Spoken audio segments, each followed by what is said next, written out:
warahmatullahi wabarakatuh, Ustaz. Waalaikumsalam warahmatullahi wabarakatuh. Suara saya bisa didengar jelas nggak, Ustaz ini? Bisa, Mas, alhamdulillah. Ya, alhamdulillah.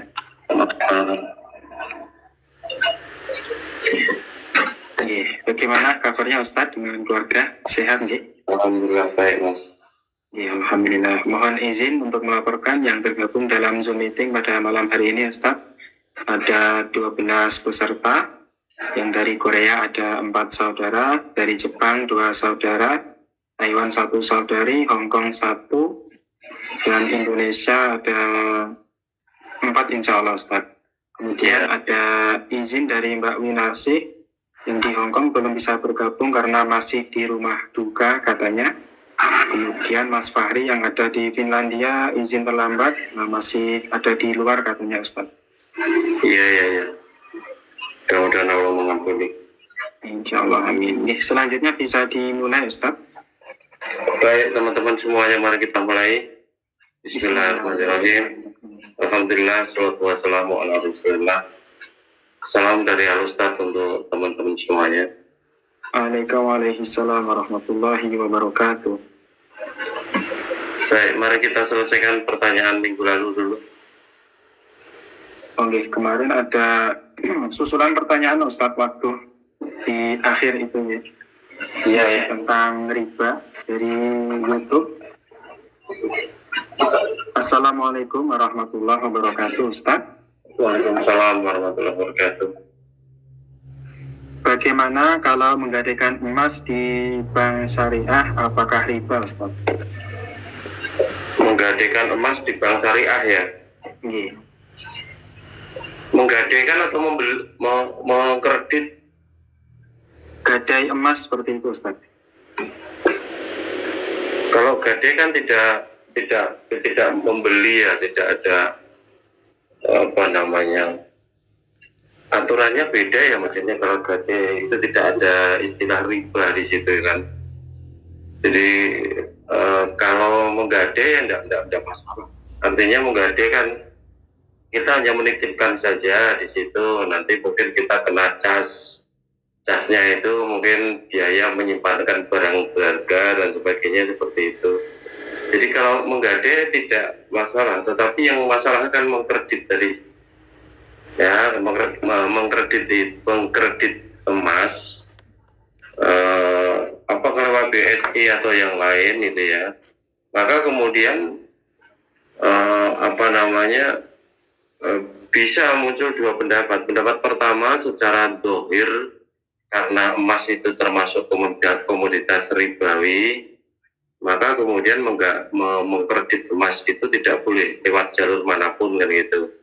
Apakah lewat bank atau lewat pribadi tidak boleh kan itu, karena secara dohir emas itu disebut sebagai komoditas ribawi kan itu. Ya, akan tetapi kalau kemudian pengambilan keputusannya itu mempertimbangkan ilat atau penyebab munculnya hukum itu sendiri gitu ya. Artinya sebenarnya kan yang namanya mereka itu disebut sebagai komoditas ribawi itu kan karena memang perlu ditimbang, ada timbangan atau ditakar kan ketika transaksi seperti itu. Karena tetapi emas sekarang itu sudah tidak perlu ditimbang lagi karena sudah ditimbang oleh pabrik. Yang melakukan penimbangan itu sudah komputer, sudah robot itu ya, mencetak dan sebagainya itu. Jadi campur tangan manusia untuk merubah timbangan itu menjadi amat sangat kecil kemungkinannya. Ya, maka kemudian orang bisa mengambil hukum baru di situ ijtihad ya, mungkin dari ulamanya, pemimpinnya atau pimpinan bank atau direktur banknya dan sebagainya. Kemudian menjadi boleh yang tadinya haram karena ilatnya tadi, penyebab munculnya hukum itu adalah karena untuk menghindari terjadinya friksi antara penjual dan pembeli yang sama-sama Islam karena terjadinya kecurangan, penakaran atau penimbangan. Dan di sini sudah tidak dimungkinkan lagi terjadi friksi antara penjual pembeli urusan timbangan kan, karena emasnya sudah batangan, sudah timbangannya sudah pasti kan itu. Nah dalam konteks itu saya sepakat bisa itu mengambil ijtihad, kemudian mengambil kredit emas itu sendiri itu. Jadi bisa diambil dua hukum itu. Hukum pertama, secara dohir kita memahami bahwa emas itu komoditas ribawi, maka tidak boleh dikredit ya di BSD atau dimanapun. Kemudian hukum yang kedua, kemungkinan kedua adalah karena ilatnya, karena penyebabnya munculnya hukum itu sudah hilang, ya penyebabnya kan menghindari friksi antara penjual dan pembeli karena terjadinya kecurangan dalam hal penimbangan, itu sudah hilang karena tidak perlu ditimbang lagi, ya maka kemudian status sebagai ribawi itu juga menjadi hilang kan gitu. Maka kemudian bisa dilakukan kredit tadi karena sudah tidak perlu menimbang lagi kan itu. Nah itu kalau kita ya imam yang menetapkan di situ. Selama imam tidak menetapkan sesuatu yang baru, ya berarti tetap dia termasuk tidak boleh, haram kan itu. Tetapi kalau menetapkan sesuatu yang baru boleh, itu ditetapkan begitu. Ya maka kemudian kredit pacangan emas itu kemudian menjadi boleh karena ilatnya hilang tadi. Begitu Mas, mudah-mudahan sudah dipahami. Kalau gade tidak ada masalah, gade itu hanya menitipkan saja. Oke. Ke pertanyaan selanjutnya Ustadz. Assalamualaikum Ustadz. Waalaikumsalam warahmatullahi wabarakatuh. Bagaimana hukum membeli saham bank konvensional? Contoh, beli saham pada aplikasi Ajaib atau Bibit Ustadz. Iya. Nah ini juga susah ya, dari segi manapun ya, dari berbagai segi ya. Sekarang kita misalkan saja bank konvensional itu mengikuti aturan main, artinya tidak boleh uangnya digunakan untuk sesuatu yang haram. Seperti aturan negara sebenarnya kan tidak boleh untuk hal-hal yang melanggar hukum kan itu ya. Ya kalau saham itu adalah perusahaan-perusahaan yang baik, artinya perusahaan yang normal, wajar. Misalnya saja, jangan ambil contoh bank dulu lah ya, karena bank di situ ada perbedaan pendapat, ada khilafiyah tadi kan ya. Karena ada khilafiyah itu nanti pengambilan hukum tentang saham menjadi bias. Sekarang kita bicara saja, misal saja Antam ya, atau batu bara misalnya saja, saham perusahaan batu bara atau saham perusahaan mobil listrik atau yang lain gitu. Jangan ambil yang memang di situ ada syubhatnya, ada perbedaan pendapat, ada khilafiyahnya kan itu. Kita bicara misal saja, karena pertanyaannya saham boleh atau tidak, kita bicara saja itu misal saja saham dari tambang batu bara itu aja, misal saja. Ketika kita membeli itu kan ada niat, innamal a'malu binniyat. Jadi niatnya itu untuk apa kita membeli itu kan itu. Nah, niatnya untuk investasi jangka panjang. Kalau niatnya memang untuk investasi jangka panjang, tidak ada satu dalil pun yang menyebabkan membeli saham itu haram, artinya halal gitu. Ya, karena saham itu kan hakikatnya kepemilikan perusahaan gitu. Perusahaan menjual saham sekian, perusahaan punya aset sekian yang kemudian dijual dalam bentuk saham itu. Satu saham misalnya saja harganya misalnya saja 10.000, misalnya saja satu lembar. Kemudian beli satu lot 100 lembar misalnya saja. 10.000 kali 100 berarti 1 juta misalnya saja itu. Beli saham tambang batu bara misalnya saja. Ya boleh-boleh saja. Nah, ketika kita investasi seperti itu, kita dapat keuntungan dua. Yang pertama, keuntungan dalam konteks ini adalah nilai jualnya yang tentu saja semakin lama juga semakin naik karena uang kita surut tadi, uang kita mengalami inflasi tadi, maka produk-produk tambang itu diuntungkan, naik kan itu ya. naik dalam jangka panjang, naik, dia dapat keuntungan karena naiknya nilai saham tadi, harga jual saham tadi yang tadinya 10 mungkin menjadi tahun depan bisa menjadi 11, tahun depan lagi jadi 12 misalkan, itu satu sahamnya. Keuntungan kedua, dia dapat dividen. Jadi perusahaan tambang tadi kan menggunakan uang dari para pembeli saham tadi untuk permodalan mereka, untuk membeli, misal saja untuk membeli alat-alat yang baru supaya produktivitasnya lebih baik lagi, untuk memperluas eksplorasi sehingga hasilnya lebih banyak, untuk membuka lahan pertambangan baru sehingga hasilnya lebih banyak lagi. Nah, dari keuntungan-keuntungan yang didapat oleh perusahaan tadi nanti dihitung berapa yang menjadi haknya perusahaan, berapa yang menjadi haknya penanam modal tadi, pemilik saham tadi. Ya, nanti kemudian dibagikan, ada yang setahun sekali membagikannya, ada yang 2, 3, beberapa tahun sekali ditambahkan gitu di hasilnya itu dibagikan. Ya, nah, itu berasal dari keuntungan perusahaan gitu. Keuntungan dari perusahaan secara operasional. Kalau tadi kalau tadi keuntungannya berasal dari naiknya nilai. Jadi ketika kita membeli di pasaran sesuatu, tetapi sesuatu yang kita butuhkan itu jumlahnya hanya sedikit, itu kan berlaku hukum supply and demand. Dan supply-nya banyak, harga itu menjadi turun. Tetapi kalau supply-nya sedikit, langka gitu ya, harga menjadi naik. Nah, harga saham juga seperti itu, bisa menjadi naik seperti itu. Nah, keuntungannya dua, ya, ini investasi saham. Keuntungan dua tadi, yang pertama keuntungan nilai sahamnya naik.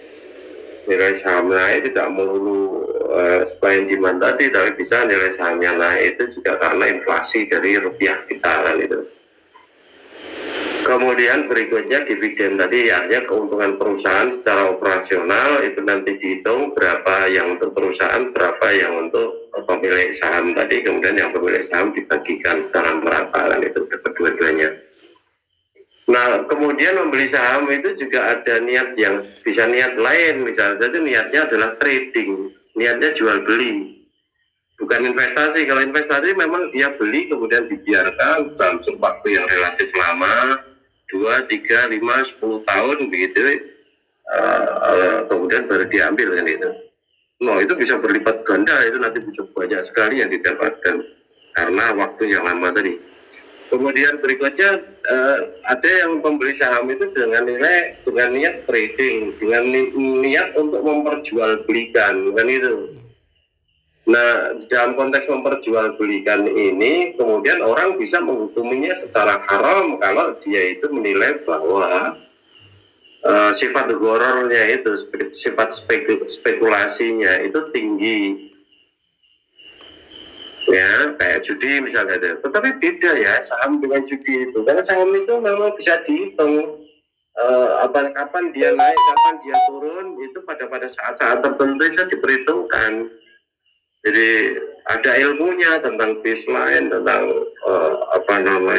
batas atasnya, support dan sebagainya, ada supportnya, ada batas atasnya dan sebagainya. Jadi kalau harga saham itu turun, itu dia tidak akan turun terus juga. Nanti akan berhenti, kemudian akan balik lagi. Berhenti dan balik itu jadi patokan untuk membeli. Jadi ketika turun, sudah turun beberapa kali segera beli. Nanti mungkin turun lagi, tapi akan segera naik lagi. Kemudian dihitung. Ketika turun kita beli, ketika naik kita jual. Itu kan ya sama seperti jual beli biasa. Ya, artinya orang-orang di luaran ketika berjual beli itu, komoditas apapun itu, tentu dia akan cari tempat yang memang dia itu murah untuk dapat keuntungan, dijual dengan nilai yang lebih. Nah, ini juga begitu. Kalau komoditas real itu kita memilih tempat untuk mendapatkan yang murah. Nah, kalau saham itu ya bisa seperti itu, tapi komoditasnya berbeda. Untuk komoditas yang sama, kita bisa memilih waktu. Beda waktu, memilih waktu saat dia itu memang rendah harganya. Ya, sama seperti komoditas apapun itu, harga telur ketika dia mau lebaran, permintaan tinggi, ya harganya naik. Ya maka kemudian orang cenderung untuk beli dulu sebelum naik, misal saja seperti itu. Nah sama juga orang membeli emas nanti dijual lagi ketika harganya naik, kalau simpenan sementara nanti jual lagi ketika harganya naik atau ketika butuh duit dan sebagainya, bisa seperti itu. Nah dalam konteks trading ini gitu ya, sekali lagi dalam konteks trading itu ada yang menilainya sebagai haram karena dasarnya spekulasi tadi, kemudian mengasumsikan itu seperti judi. Tapi saya kira orang yang menilai itu seperti judi itu nggak ngerti bisnis saham gitu aja barangkali kan itu. Ya memang ada nilai spekulasi tentu ada, tetapi tidak dominan. Jual beli kan juga ada nilai spekulasi. Ya, saya pernah ya saat pengalaman sekali ya maunya jual beli lombok gitu ya. Kita beli ya, di tempat produksi lomboknya itu. Nanti kemudian kita jual di tempat konsumen, katakan di daerah pemasaran gitu ya. Kita beli di sana dengan harga yang miring, maunya kita jual dengan harga pasar. Tetapi pasar menolak ternyata. Pasar itu menolak juga kalau ada orang tiba-tiba baru bawa dagangan begitu. Menolaknya dengan cara bukan tidak mau beli, tetapi mau beli tapi dengan harga yang rendah daripada biasanya. Biasanya dia dapat setoran misalnya sekilonya katakan 30.000, mereka tidak akan mau beli kita dengan harga 30.000. Mungkin saya di dropnya jadi 25, padahal belinya kita 26 misalnya saja. Jadi rugi kan gitu. Ini resikonya pemain baru kan gitu. Ya gagal akhirnya itu. Artinya karena spekulasi ada di perdagangan itu juga. Bahkan kalau kita bicara lombok itu dalam waktu sebentar kalau tidak dilepas meskipun rugi lepas, karena kalau tidak segera dilepas lomboknya segera busuk, ruginya menjadi double lagi kan itu. Nah itu kan juga spekulasi lagi, tapi tidak dominan gitu ya, tidak seperti judi. Kalau judi kan memang nggak ngerti apa yang bakal terjadi, itu tidak ada prediksi, tidak ada ilmu yang digunakan untuk meramal kan itu, kesakusan saja itu. Ya, kemudian kalau jual beli saham ini ya namanya saja jual beli, namanya saja trading kok, bukan gambling kok gitu loh ya. Ya maka kalau saya menilai ya haram kan itu. Ya halal maksudnya. Saya menilai halal kan itu. Nah trading ini ada dua macam lagi. Kalau trading itu ada yang namanya scalping, ya scalping gitu ya. Ada yang namanya swing. Ya, scalping itu memang betul-betul memantengi harga, naik turunnya harga, pokoknya begitu naik sedikit gitu dia jual, dia lepas bisa lepas, segera lepas, untung lepas. Nanti beli saham berbeda lagi, yang cenderung naik itu, kemudian ketika naik betul dia lepas, meskipun keuntungannya hanya 0,2% misal saja. Ya karena di situ ada komisinya kecil, komisinya 0,15, 0,25 kan itu kecil sekali. Ya beda dengan katakan jual beli foreign exchange, mata uang asing di real, ya di real bukan di maya itu, di real, artinya di pasaran real, di money changer katakan begitu. Wah itu berat, tidak bisa ngoyak kenaikan itu karena ketika membeli itu kita sudah dipangkas, kita ketika membeli kita sudah dinaikkan harganya untuk memberi keuntungan kepada penjualnya tadi, besar keuntungannya, tidak mau dia keuntungan 0, sekian persen. Tapi kalau online bisa memang 0, sekian persen sampai 0,25-27% dan sebagainya begitu. Sehingga kalau mau jual beli saham atau jual beli mata uang ya tetap saja bagusnya ya tetap online itu. Kalau real kita kapusan. Nanti ketika menjual lagi kita dikurangi harganya dari harga pasar untuk keuntungan yang membeli. Padahal yang membeli dan menjual itu sama kepada kita. Mereka diuntungkan 2 kali, kita rugi 2 kali. Nah ini Pak, justru yang seperti ini mestinya dohirnya jual beli, tetapi substansinya itu dolim itu, karena besar sekali itu kena keuntungan mereka kan model seperti itu kan itu. Ya, kalau yang swing tadi ya, yang scalping tadi itu kapanpun dia segera jual. Beli memang untuk segera dijual untuk dapat keuntungan. Nanti beli yang lain lagi segera dijual ketika harga memang naik terus, dipantengin terus harga itu, pergerakan harga. Nah, cara yang kedua itu swing ya, istilahnya swing trading kan itu. Hanya swing itu berayun ke kanan ke kiri ya. Artinya di situ kalau ada yang murah ya beli, nanti ditunggu sampai harganya naik seminggu, 2 minggu, sebulan, 2 bulan, setahun gitu ya. Ada yang sampai setahun itu dijual kan itu.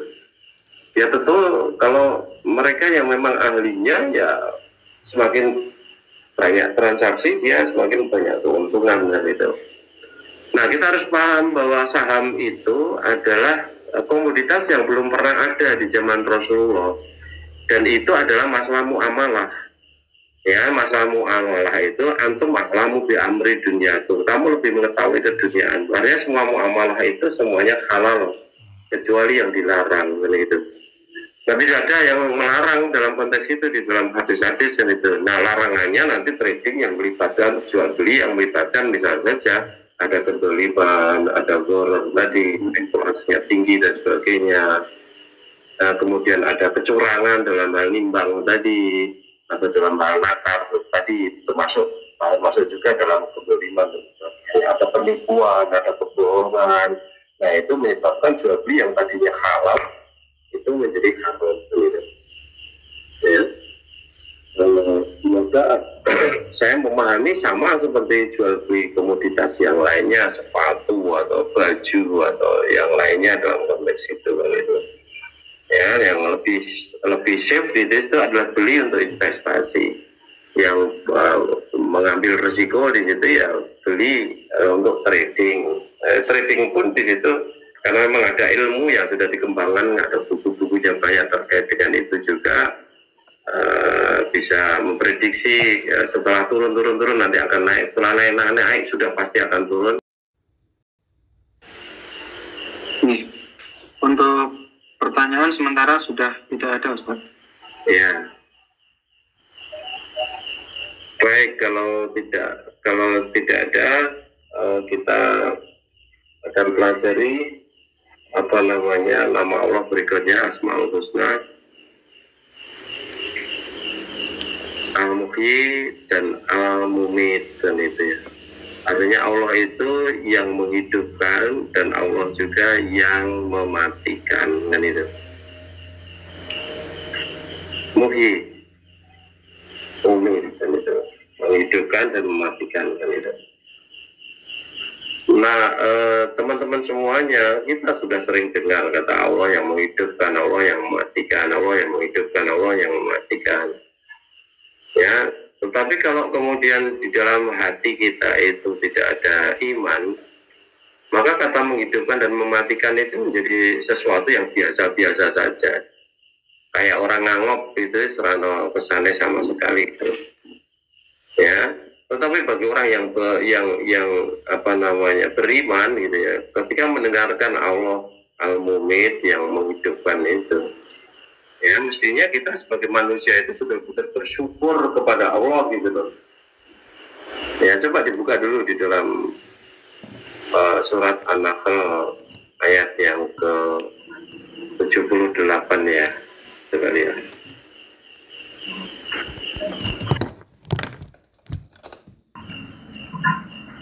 Quran surat An-Nahl surat yang ke-16 ayat ke-78.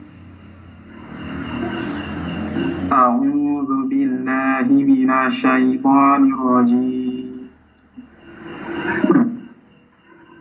Wallahu akhrajakum min butuni ummahatikum la ta'lamuna syai'an waja'ala lakumus sam'a wal absara wal af'idata la'allakum tashkurun. Dan Allah mengeluarkan kamu dari perut ibumu dalam keadaan tidak mengetahui sesuatu pun, dan Dia memberimu pendengaran, penglihatan, dan hati nurani agar kamu bersyukur. Iya. Jadi kita bisa menyaksikan di situ a'udzubillahi minasyaitonirrajim wallahu akhrajakum min butuni ummahatikum la ta'lamuna syai'a. Jadi sesungguhnya Allah ya telah mengeluarkan kamu dari perut ibumu, ya dari perut ibumu la ta'lamuna syai'a, tidak mengetahui sesuatu apapun. Iya betul tidak mengetahui apapun gitu loh ketika keluar dari perut ibu kan itu ya. Ya bahkan ketika kita keluar dari perut ibu kemudian menangis pun kita juga tidak ingat pada saat itu tangisan kita yang pertama pada saat itu kan gitu. Nah tidak ngerti apa-apa, tidak ngerti apa-apa kemudian Allah mengatakan di situ ya wa ja'ala lakumus sam'a wal absara wal afidah la'allakum tashkurun, dan kemudian menjadikan potensi pendengaran ya, potensi penglihatan dan potensi hati agar supaya kita bersyukur gitu loh. Ya saya katakan potensi karena memang bisa saja kemudian tidak berkembang sama itu, kemudian ada orang yang terlahir yang akhirnya juga punya telinga tetapi telinganya tidak bisa digunakan untuk mendengar, ya punya mata tetapi ternyata menjadi buta, tidak bisa untuk melihat, punya hati tetapi ternyata kemudian juga ada yang gila dan sebagainya, tidak normal ya. Bahkan yang matanya melihat, telinganya bekerja dengan baik ya, hatinya ya artinya akalnya bisa digunakan untuk memikir, itu pun dikatakan mati oleh Tuhan dan oleh Allah begitu. Dan hakikatnya yang hidup itu adalah yang hidup hatinya gitu. Artinya dia bisa mendengar ayat-ayat Allah tetapi tidak beriman kepada ayat-ayat Allah, artinya tidak mendengar hakikatnya dia kan. Ya melihat tanda-tanda kebesaran Allah tetapi tidak beriman kepada tanda-tanda kebesaran Allah, maka kemudian dia ya menjadi orang yang tidak beriman ya, seperti itu. Sama seperti orang mati hatinya kan itu. Nah oleh karena itu mestinya kita betul-betul bersyukur gitu loh, dengan diberi pendengaran, penglihatan dan hati kita bisa menjadi sehebat ini. Ya, artinya manusia itu menjadi makhluk yang luar biasa hebat gitu. Ya, yang mungkin saja yang namanya simpanse atau mungkin saja yang namanya orangutan itu lebih kuat daripada kita, tetapi orangutan tidak akan mampu membangun pencakar langit. Ya, mungkin si raja hutan itu menakutkan kita, bisa memangsa kita, mematikan kita dalam waktu beberapa saat saja, tetapi tidak ada yang namanya harimau yang bisa menggali tanah untuk tempat tinggal sampai berlantai-lantai di bawah permukaan laut gitu. Ya, apapun kita bisa. Artinya orang ya tadinya tentu saja makhluk hidup yang hidup pertama kali di dunia ini mereka hanya makan makanan-makanan yang ada di alam. Tanaman-tanaman yang ada di alam, buah-buahan yang ada di alam. Tetapi sekarang ini manusia mampu membuat nasi goreng, nasi uduk, lontong, opor, bisa nggawe sate pun macam-macam. Ketika ada di TV itu kita bisa menyaksikan ada 50 macam sate ya di angkringan mana misalnya saja seperti itu. Nah ini kan perlu disyukuri gitu loh. Dengan mensyukuri itu artinya kita dekat dengan Allah, kita mengakui eksistensi Allah, kita mengakui kekuasaan Allah atas kita, mengakui hak Allah untuk kita pertuhankan, untuk kita sembah dan sebagainya. Ya, tetapi kalau kita itu kemudian menganggap ketika Allah sebagai Al-Mumit, Allah sebagai zat yang menghidupkan itu, kita mendengar kata Al-Mumit itu seperti orang mendengar orang angot gitu saja.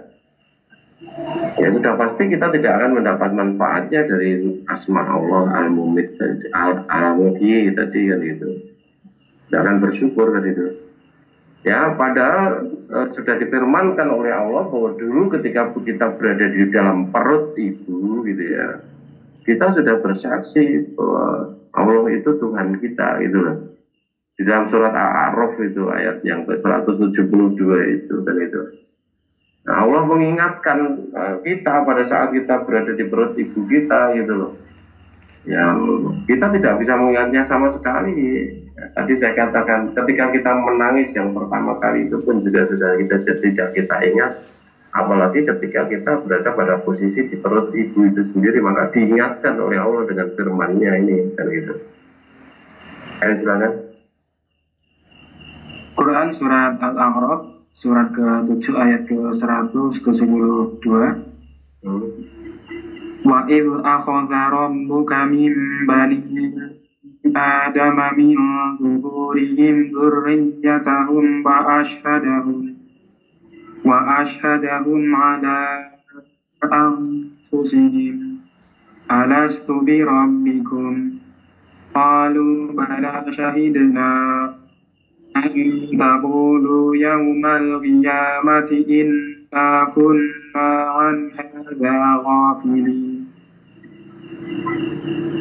Dan ingatlah ketika Tuhanmu mengeluarkan dari sulbi, yakni tulang belakang anak cucu Adam keturunan mereka, dan Allah mengambil kesaksian terhadap roh mereka seraya berfirman, bukankah aku ini Tuhanmu? Mereka menjawab, betul, engkau Tuhan kami bersaksi. Kami lakukan yang demikian itu agar di hari kiamat kamu tidak mengatakan, sesungguhnya ketika itu kami lengah terhadap ini. Ya, jadi kita sudah diingatkan di situ. Alastu bi rabbikum qalu bala syahidna kan itu. Jadi bukankah aku ini Tuhanmu? Mereka berkata, mereka menjawab bala syahidna. Betul kan itu. Jadi kami bersaksi tentang hal itu bahwa Allah itu sebagai Tuhanku kan itu. Tuhan kami kan itu. Ya, kita ketika kita berada di perut ibu ya, kita masih sama seperti benda-benda yang ada di sekitar kita, menjadi manusia, menjadi makhluk yang taat betul kepada Allah. Ya, tidak pernah ada penentangan sama sekali pada saat itu. Ya, nah tetapi juga tidak potensi apa-apa pada saat itu kan itu. Nah, ketika dilahirkan kemudian diberi potensi pendengaran, penglihatan hati, dan hati itu supaya disyukuri, ya, dan supaya dimanfaatkan di jalan yang benar kan gitu, sesuai dengan kehendak Allah, sehingga hasilnya positif, hasilnya baik. Ya. Nah, kalau kemudian hasilnya kok menjadi tidak baik, berarti tidak disyukuri alias dikufuri kan gitu. Nah, maka di dalam surat Al-Baqarah ayat yang ke berapa itu? 29 ya. Kira 29 ya. Di situ dikatakan kaifa takfuruna billahi wa kuntum amwatan. Silakan. 38 atau 39? 28 atau 29? Oke. Al-Baqarah. Surat Al-Baqarah surat kedua ayat ke-28. Kaifa takfuruna billahi wa kuntum amwatan fa ahyaakum thumma yumitukum thumma yuhyikum thumma ilaihi turja'un. Ya. Bagaimana kamu ingkar kepada Allah padahal kamu tadinya mati, lalu Dia menghidupkan kamu, kemudian Dia mematikan kamu, lalu Dia menghidupkan kamu kembali, kemudian kepadanya lah kamu dikembalikan. Ya, jadi peran Allah sangat luar biasa di situ terhadap kehidupan manusia itu. Ya, maka tidak layak manusia itu untuk membangkang kepada Allah, untuk kufur kepada Allah kan itu. Ya, maka kemudian diingatkan oleh Allah di ayat itu dengan mengatakan a'udzubillahi minasyaitonir rajim, kaifa takfuruna billah. Bagaimana kamu ingkar kepada Allah? Bagaimana kamu kufur kepada Allah? Wa kuntum amwatan fa ahyaakum. Dulu kamu itu mati, kemudian dihidupkan oleh Allah kan itu. Ya, artinya sesuatu yang tidak punya bentuk dulunya ya, kemudian akhirnya ketika dilahirkan itu kemudian menjadi manusia yang hidup dengan berbagai macam potensi kehebatan di situ, dengan diberi pendengaran, penglihatan dan hati itu. Ya, mati kemudian dihidupkan, Pak ahyakum summa yumitukum summa yuhyikum summa ilaihi turja'un. Kemudian dimatikan, ya, kemudian dihidupkan lagi di hari pembalasan untuk mempertanggungjawabkan amal kita selama di dunia ini. Jadi jangan sampai di antara kita ada berpikir yang menyesatkan bahwa hidup ya di dunia ini saja, tidak ada lagi hidup di sana nanti dan sebagainya. Itu pemikiran orang kafir ya. Betul-betul harus kita tolak mentah-mentah ya seperti itu. Karena memang keberadaan kita itu, eksistensi kita itu ya dimungkinkan karena Allah berkehendak, ya, berkehendak untuk menjadikan kita sebagai ciptaannya itu untuk menjadi budaknya, untuk menjadi hambanya, untuk menjadi pelayan-pelayan Allah itu. Masa sih kita kok diciptakan hanya untuk menjadi budak? Iya, tetapi budaknya zat yang amat sangat terhormat, budaknya raja di raja, dan tidak ada selain itu kecuali ya kemudian jadi pelayan-pelayan Allah itu. Masa sih kita kok diciptakan hanya untuk menjadi budak? Iya, tetapi budaknya zat yang amat sangat terhormat, budaknya raja di raja, dan tidak ada selain itu kecuali ya kemudian tauhid atau setan. Maka pilihannya hanya dua saja. Ada kita menjadi budaknya Allah atau kita menjadi budaknya setan itu kan itu. Menjadi budak diri sendiri itu ya menjadi budak setan kan itu. Pilihannya hanya dua saja, menjadi budak Allah atau menjadi budak setan. Menjadi budak Allah itu kita akan berkembang tumbuh menjadi baik, ya, berkesudahan di surga yang penuh kenikmatan. Sedangkan kalau kita menjadi budak setan itu tentu saja menjadi buruk dan akan berkesudahan di neraka. Pilihannya sudah pasti itu aja, tidak ada yang lain kan itu. Ya, nah kemudian kenapa kok kita bisa menjadi orang yang kufur gitu loh? Padahal harusnya mereka itu ngerti bahwa terminal akhir dari perjalanan kita yang panjang itu betul-betul di hadapan Allah nanti dibukakan pintu surga atau akan dibukakan pintu neraka kan itu. Ya, jadi kita tidak punya apa-apa. Semua kalau kita sudah mati itu semua sebenarnya yang mewarisi Allah kan itu, Allah yang mewarisi. Maka kemudian harta kita itu tidak bisa dibagi sakarepe, dibagi menurut kehendak Allah dengan kata Allah itu kan itu.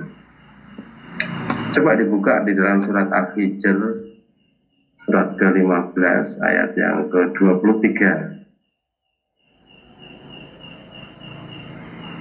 Quran surat Al-Hijr surat ke-15 ayat 23.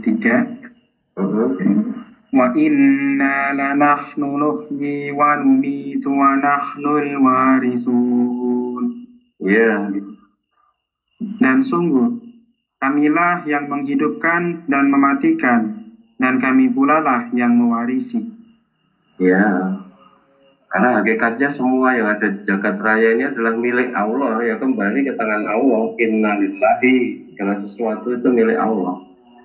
Sungguhnya segala sesuatu itu adalah milik Allah. Wa inna ilaihi roji'un, dan sesungguhnya segala sesuatu itu kepadanya, kepada Allah kembalikan. Dan nuansanya seperti itu, Allah yang mewarisi kan itu. Ya, maka kita tidak bisa macam-macam dengan hidup kita itu, karena terminal akhirnya sudah kelihatan nih di surga.